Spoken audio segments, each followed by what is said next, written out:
Mwaka 2014, wazazi wa mtoto mmoja wa kiume mwenye umri wa miaka 4 aitwaye Andrew Lucas walianza kuwa na wasiwasi mkubwa. Mtoto wao alianza kuonyesha tabia zisizo za kawaida. Alikuwa analia sana mara kwa mara, huku akitoa kauli za kushangaza. Kwa nini mliniacha nife kwenye moto? Kauli hii iliwatatiza sana wazazi wake, hasa mama yake Michelle, ambaye siku moja alimuuliza kwa mshangao, ni moto gani unaomaanisha mwanangu? Ndipo Andrew alipoanza kusimulia kuwa zamani alishawahi kuishi na alikuwa askari wa jeshi la Marekani.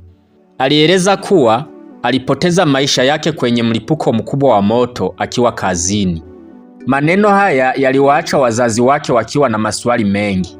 Michelle, mama wa Andrew, alianza kukumbuka tukio moja lililoripotiwa zamani, kifo cha mwanajeshi wa Marekani aitwaye Sergeant Val Lewis ambaye alifariki mwaka 1983 kwenye mlipuko wa bomu huko Lebanoni. Cha kushangaza ni kwamba maelezo ya mtoto huyo mdogo yalifanana kwa undani na tukio hilo la kifo cha Sergeant Lewis. Hali ya kufa kwenye moto, mazingira ya kijeshi na hata majina aliyoyataja mtoto Andrew vililingana na taarifa za kihistoria. Kwa kuona uzito wa tukio hilo, mama yake Andrew aliamua kumpeleka katika kipindi cha runinga kinachoitwa Ghost Inside My Child, ambacho huangazia watoto wanaodai kukumbuka maisha yao ya zamani.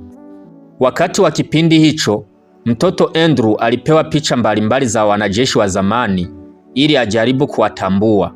Bila kusita, aliichagua moja kwa haraka na kusema kwa kujiamini, huyu ndiye nilikuwa mimi. Picha aliyochagua ilikuwa ya Sergeant Lewis, mwanajeshi ambaye Andrew hakuwahi kuonyeshwa hapo awali, wala hakuwahi kukutana naye wala kujua jina lake kabla. Baada ya kipindi hicho, Michelle aliamua kwenda mbali zaidi. Alimpeleka mtoto wake hadi kwenye makaburi ya mashujaa, mahali alipozikwa Sergeant Lewis. Walipofika, Andrew aliweka maua juu ya kaburi lake kama ishara ya heshima na maombolezo. Lakini jambo la kushangaza zaidi lilitokea muda mfupi baadaye. Andrew alitembea kidogo kutoka pale, akasimama mbele ya kaburi jingine na kusema, aliyelala hapa alikuwa rafiki yangu wa karibu.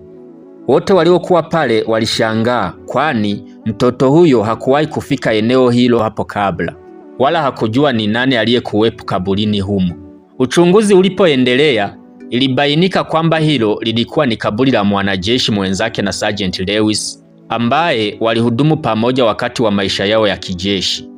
Tukirudi nyuma enzi za vita kuu ya pili ya dunia, imani ya kwamba roho ya mtu inaweza kurudi tena duniani katika mwili mwingine ilikuwa imeenea sana katika baadhi ya jamii.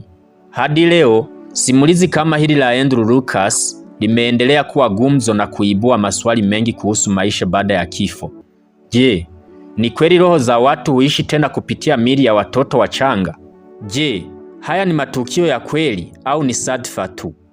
Jibu linaweza kuwa gumu kulipata moja kwa moja, lakini masimulizi kama haya yapo tena mengi na huwa yanaacha kila mtu akiwa na tafakari ya kina kuhusu maisha baada ya mauti.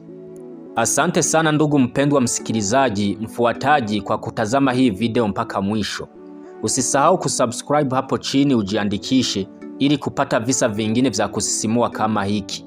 Hii ni Dunia ya Siri na sisi huangaza giza la ukweli usiojulikana. Ubarikiwe tena ufanikiwe.